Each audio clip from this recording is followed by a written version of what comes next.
Here is what I found most interesting in my week of looking at advertisements with real attention, and it is something I did not expect to find. Advertising is a record of desire, not a record of what people say they want. Surveys and interviews produce that, and advertising agencies conduct them. But the record I mean is more indirect and more interesting. The specific fears and desires that advertising addresses, the specific emotional vulnerabilities it targets, are a document of what a culture cares about at a specific moment. What the culture is afraid of. What the culture aspires to. What the culture believes would constitute a better life. In January 1948, the advertising tells me, the culture is afraid of social disapproval. More than a quarter of the advertisements I examined this week, in this magazine, in other magazines, on the radio, on the billboards, invoke social approval or its absence. The soap that will make you desirable, the toothpaste that will make people want to be near you.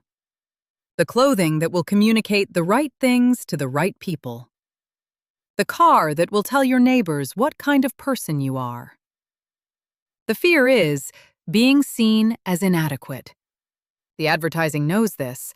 The advertising speaks directly to this fear, not by addressing it openly, not by saying, "You are afraid of being seen as inadequate, and here is the product that will address that fear," but by showing you the version of yourself that uses the product, and that version is desired, is included, is approved of by the social world around them. Buy this, and you will be that. That is the promise underneath most advertising, dressed in 100 different costumes.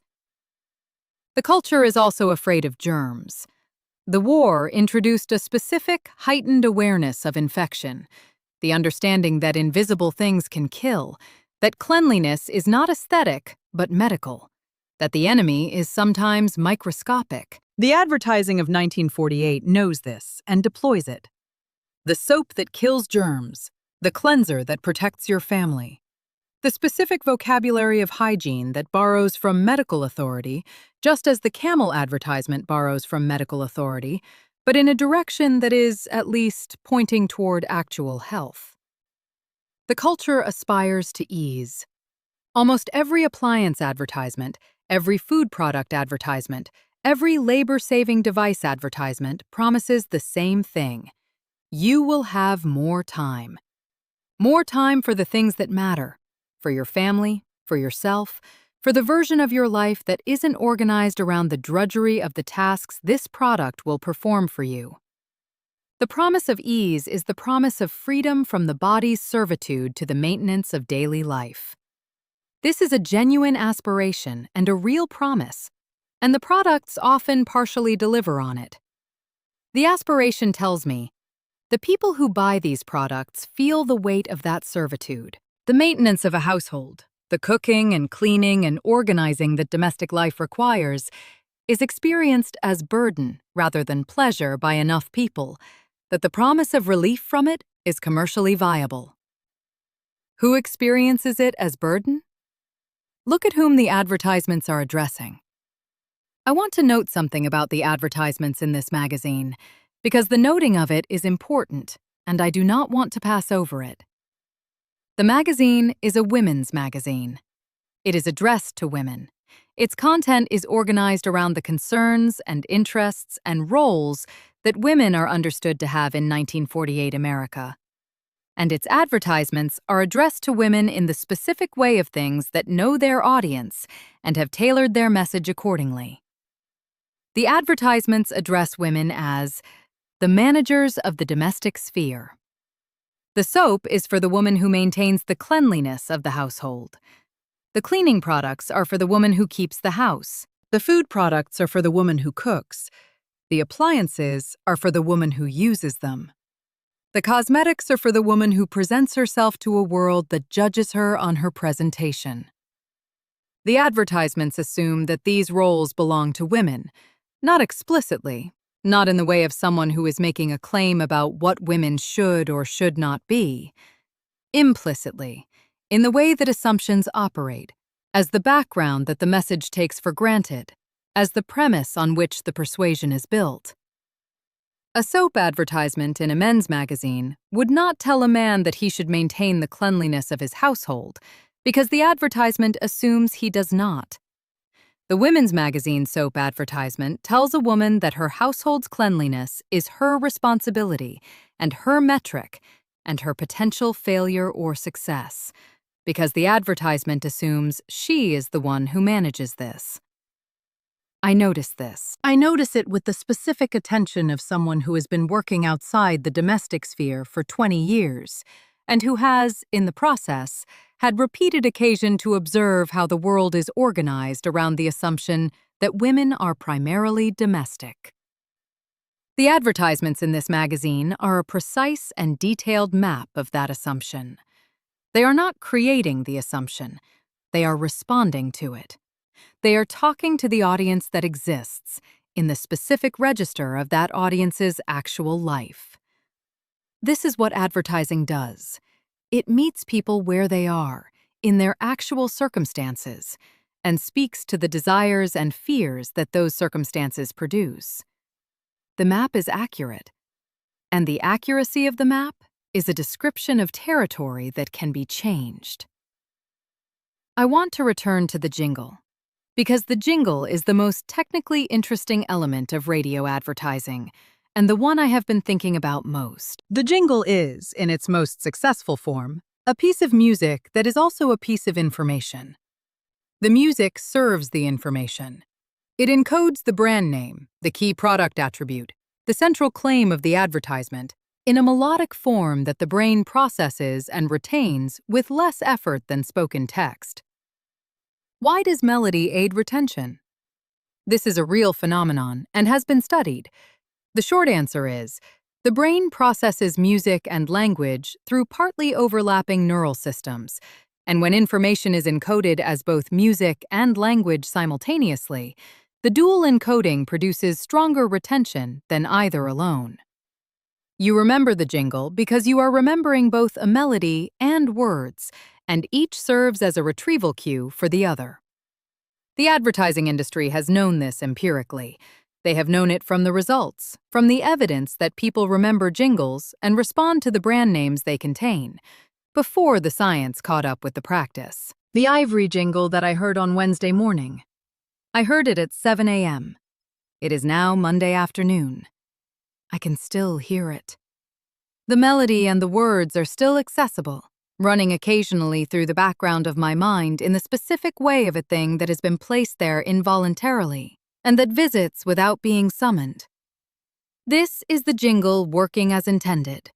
I am retaining the brand name and its key attribute, purity, mildness, without having chosen to retain it. The retention was accomplished without my consent. I find this fascinating and slightly uncomfortable simultaneously. Fascinating because the technical achievement is real. The construction of a piece of music that enters the involuntary memory and remains there is genuinely impressive as a feat of applied psychology. Slightly uncomfortable because the involuntary memory is, in some sense, mine. It is the mental space where I keep things I want to keep.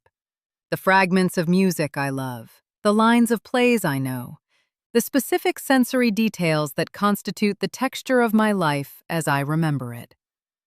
The jingle is in there now, uninvited. I want to spend a moment on something that I have been avoiding and should not avoid, which is, some advertisements are beautiful. Not beautiful in the functional sense, not well-designed or effective, though beauty and function can coexist. Beautiful in the aesthetic sense. Images and compositions that produce, in the viewer, the specific response that beautiful things produce. The photograph in a specific advertisement I tore from a magazine this week, I will not name the product, it is not the product that matters, is beautiful. A woman at a window in winter light.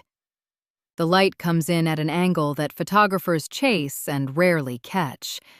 The angle that makes everything it touches look both ordinary and significant simultaneously. The woman's face in three-quarter profile. The composition is exact without being rigid. The balance achieved without the feeling of having been calculated. Someone made this.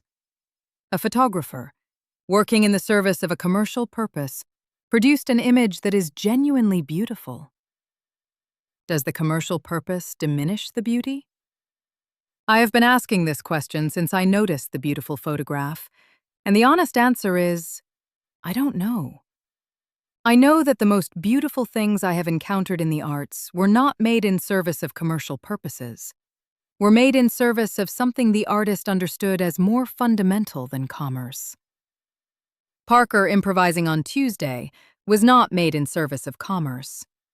Brando on Thursday was not performing for a fee in the crude sense.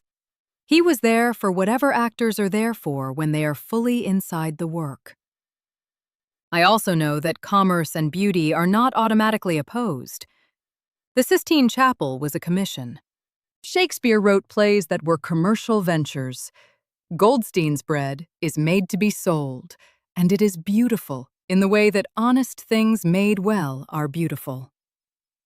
The question of whether a beautiful advertisement is art is a question I am not equipped to answer definitively.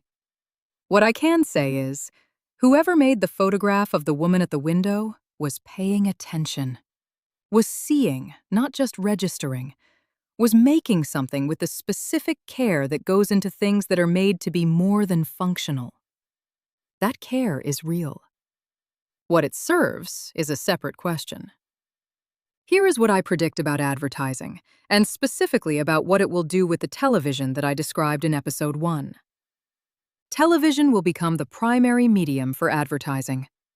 I say this with more confidence than I usually bring to predictions, because the logic is clear and unambiguous. Television is a medium that provides sight and sound simultaneously, that reaches into people's living rooms at the hours when they are relaxed and receptive, that has the specific intimacy of the domestic space combined with the specific authority of the broadcast. And the television jingle, the visual jingle, the advertisement that is not only heard but seen, will be able to do what the radio jingle does, plus what the magazine photograph does, plus what the billboard does. All three simultaneously, in your living room, at 8 o'clock in the evening. The people who make advertisements understand this. The conversations I have had this week, I have been talking to people in the advertising world, which I had not previously done, and they are interesting people.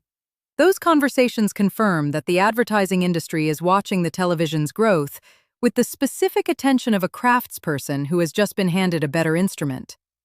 They are preparing. When the television reaches the household density that makes it the primary medium of entertainment, and I predict this is a matter of years, not decades, the advertising that reaches people through it will be more sophisticated, more targeted, more pervasive, and more effective than anything Times Square or radio or magazines have yet produced. This is not necessarily bad. It is not necessarily good. It is the inevitable next form of a practice that has been developing since Volney Palmer opened his agency in 1841 in Philadelphia and offered to put one person's message in front of another person's eyes. The practice will continue. The medium will change. The desire and the fear at the center of it, the desire to be seen as adequate, the fear of being seen as inadequate, the aspiration for ease and freedom and inclusion, those will not change, because they are human. I want to come back to the camel advertisement one more time. I have been looking at it on this table since Thursday. Looking at the doctor in the white coat, the stethoscope, the text. More doctors smoke camels than any other cigarette. I have said that it is elegant construction. I have said that it is operating at the edge of what is honest. I have noted that in 16 years, the same medical authority it deploys in endorsement will deploy itself in condemnation. I want to say one more thing. Jack smokes camels. I did not make this connection immediately. It arrived on Friday, the day after I was looking at the advertisement in the magazine, when I was at Connolly's and Jack lit up, and I looked at the pack on the table, and there was the camel and the pyramid. Jack smokes camels. He has smoked Camels since before I knew him. He has smoked them with the specific committed regularity of someone for whom the cigarette is part of the rhythm of the day. The morning cigarette with coffee, the after-dinner cigarette, the cigarettes at the bar that punctuate the conversation with the specific timing that a smoker develops. The cigarette as a pause, as a period, as a physical break in the flow of the evening. Jack smokes Camels because more doctors smoke Camels than any other cigarette. Or not because of that specifically. The advertisement did not create his habit, which predates the advertisement. But the advertisement is part of the environment in which the habit exists, and in which the habit is maintained, and in which the thought, "I should stop," is met with the specific ambient reassurance that doctors endorse this choice. The advertisement is not neutral. The doctor in the white coat is performing a function that looks like information and operates as permission. I looked at the advertisement, and I looked at Jack's pack of Camels on the bar, and I thought about the cough I have been not talking about, and I thought, the advertisement has a role in this. Not the primary role. Jack makes his own choices. Jack is intelligent and aware and capable of evaluating information. But the advertisement is part of the information environment in which Jack evaluates his choices, and the information it provides is misleading in a direction that benefits the tobacco company and harms Jack. This is not a small thing. This is, in fact, the most important thing I have said in this episode. The cigarette advertisement is not merely a commercial message. It is, and I want to say this carefully because I am not an alarmist and I do not want to be dramatic, it is an element of an information environment that is systematically misleading a large number of people about a significant risk to their health, in the service of selling them more of the thing that produces that risk. I don't know what to do with this. I am not the government. I am not a scientist. I am an actress who looked at a magazine advertisement and followed the thread of what she found. The thread leads to Jack's cough. The thread leads to the doctor in the white coat. I closed the magazine. I have been looking at it long enough. Monday morning. I came to this table because I needed to say what I've been thinking, and thinking requires saying, and saying requires a table and a coffee and someone to say it to. What I've been thinking is this. Advertising is a form of storytelling, not the most honored form. It does not have the status that theater has, or that literature has, or that music has. It does not aim for the same things. Its stories are short, and their purpose is commercial, and the relationship they have with their audience is transactional, in a way that art, at its best, is not. But the skills it uses are the skills of storytelling, the understanding of how to make someone feel something, the understanding of what desires and fears the audience carries, the understanding of how to construct an image that communicates in the fraction of a second before conscious thought. These are real skills. And the stories advertising tells, about who we are and what we want and what we fear and what would make us better, those stories are a record of this moment. They are a specific, detailed, commercially motivated account of 1948 America's self-understanding. Which means, in 70 years, if someone wants to understand what we wanted in 1948, they could do worse than to look at what we were being sold. The products are the content. The advertisements are the mirror. And the mirror, if you look at it carefully, shows you a face that you recognize, but that you don't often see directly. The face of yourself as a desiring, fearing, aspiring person living inside a specific set of cultural conditions that have shaped the specific nature of your desires and fears and aspirations. That face is worth looking at, even when the looking is uncomfortable. Come back for the next episode. A girl in Amsterdam wrote a diary. She wrote it hiding, with her family, in rooms above a warehouse for 2 years. She was 13 when she began. She was 15 when she was found and taken. The diary survived. I read about it first in September, when the Dutch edition came out, and I have been thinking about it since. Thinking about what it means that a person can write from inside the worst thing imaginable, and that the writing can be beautiful. And what it means that the writing survives when the writer does not. Come back. I will tell you what I found in the pages of a 15-year-old girl who wrote in hiding to a friend she had invented because she needed someone to write to.